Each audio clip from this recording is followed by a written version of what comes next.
അറിയില്ല.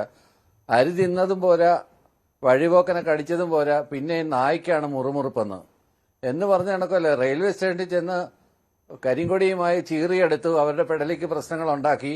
അതിനുശേഷം അവർ ഹോസ്പിറ്റലൈസ്ഡ് ആയപ്പോഴത്തേക്ക് അവരുടെ ക്യാരക്ടർ അസാസിനേഷൻ ചെയ്യാനായിട്ടുള്ള ഒരു ശ്രമമാണ്, കുൽസിത ശ്രമമാണ് നടക്കുന്നത്. ഇത് നേരത്തെ നടത്തിയിട്ടുണ്ട്.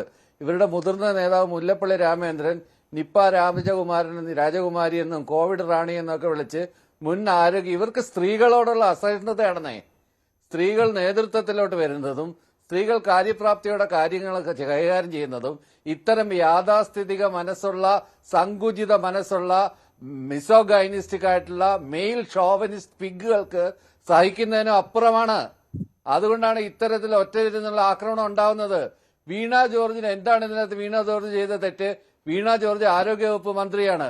ഇങ്ങനെ ഒരു കത്രിക ഉള്ളിൽ പോയൊരു സംഭവം ഉണ്ടായി. അതിനെ തുടർന്നൊരു ആരോഗ്യവകുപ്പ് മന്ത്രിക്ക് എന്ത് ചെയ്യാൻ പറ്റും? അതിനെ തുടർന്ന് അന്വേഷണം ഏർപ്പെടുത്താൻ പറ്റും. അവരെ അന്വേഷണ വിധേയമായി സസ്പെൻഡ് ചെയ്യാൻ പറ്റും. അതിനു പകരം ഇവരോട് വെല്ലുവിളിച്ചുകൊണ്ട് ഇവരെ ആക്രമിക്കുക, അവരുടെ ജീവൻ അപകടപ്പെടുത്തുന്ന. ഇതിനു മുമ്പ് ആദ്യമായിട്ടാണ് കേരളത്തിൽ ഇങ്ങനെ ഒരു കരിങ്കൊടി സമരം നടക്കുന്നത്. താങ്കൾ പറയുന്ന കേട്ട തോന്നുന്നു ഇത് ആദ്യമായിട്ടാണ് കേരളത്തിൽ ഒരു കരിങ്കൊടി സമരം നടക്കുന്നത് എന്ന്. ഈ കരിങ്കൊടി സമരം നടക്കുമ്പോഴും മറ്റ് പ്രതിഷേധ സമരങ്ങൾ നടക്കുമ്പോഴും എനിക്കൊരു പേടിയും ആരെയും ഇല്ല, ഞാൻ ഭീരുവല്ല, ഭീരുക്കൾ നിങ്ങളാണ് എന്ന് പറഞ്ഞുകൊണ്ട് നേരിടാൻ ചെന്നയാളാണ് മന്ത്രി വീണ ജോർജ്. അവരുടെ പദവിക്ക് പറ്റിയ ഒരു കാര്യമല്ല അവർ ചെയ്തുകൊണ്ടിരുന്നത്. റെയിൽവേ സ്റ്റേഷനിൽ തന്നെ അങ്ങനെയാണ് സംഭവിച്ചത്. 3 KSUക്കാരാണ് ഉണ്ടായിരുന്നത്. അവരെ പോലീസ് പിടിച്ചു മാറ്റുകയും ചെയ്തു. പോലീസിനെ തട്ടിയിട്ടുകൊണ്ട് KSUക്കാർക്കെതിരെ ഇവരെന്തിനാണ് ഇത്തരത്തിലും ഒരു പ്രകോപനപരമായി സംസാരിച്ചത്? അതിന്റെ ആവശ്യമൊന്നും അവിടെ ഉണ്ടായിരുന്നില്ല. പ്ലാറ്റ്ഫോമിൽ വെച്ചും അവർക്ക് കുഴപ്പമുണ്ടായിരുന്നില്ല.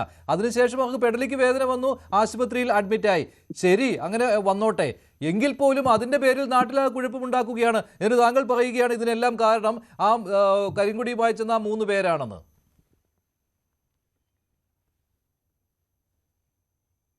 ഇതിനകത്ത് ഇതിപ്പോ ആദ്യത്തെ സംഭവമല്ലല്ലോ. മുഖ്യമന്ത്രി വിമാനത്തിൽ യാത്ര നടത്തുന്ന സമയത്ത് 3 യൂത്ത് കോൺഗ്രസ് നേതാക്കന്മാർക്ക് ടിക്കറ്റ് എടുത്തു കൊടുത്ത് അതിനകത്ത് ആക്രമിക്കാനായിട്ട് ആഹ്വാനം ചെയ്തവരാണിവർ. ശബരിനാഥൻ ഉൾപ്പെടെയുള്ള ആളുകളാണ് ആ യൂത്ത് കോൺഗ്രസ് പ്രവർത്തകർക്ക് ടിക്കറ്റ് എടുത്തു കൊടുക്കുന്നത്. എന്നിട്ട് യാത്ര ചെയ്യുന്ന വിമാനത്തിലടക്കം ആക്രമണം കേരളം കണ്ടതാണ്. ഇത് ഇന്നലെ തുടങ്ങുന്ന ആക്രമണങ്ങളല്ല. ഇത് നിരന്തരമായി തുടങ്ങിയതല്ല. അന്ന് മുഖ്യമന്ത്രിയായിരുന്നു ഉമ്മൻചാണ്ടിയുടെ നെറ്റിക്ക് പരിക്ക് പറ്റുന്നതെങ്ങനെയാണ് ഈ നാട്ടിലെല്ലാവർക്കും അറിയാവുന്നതാണ്.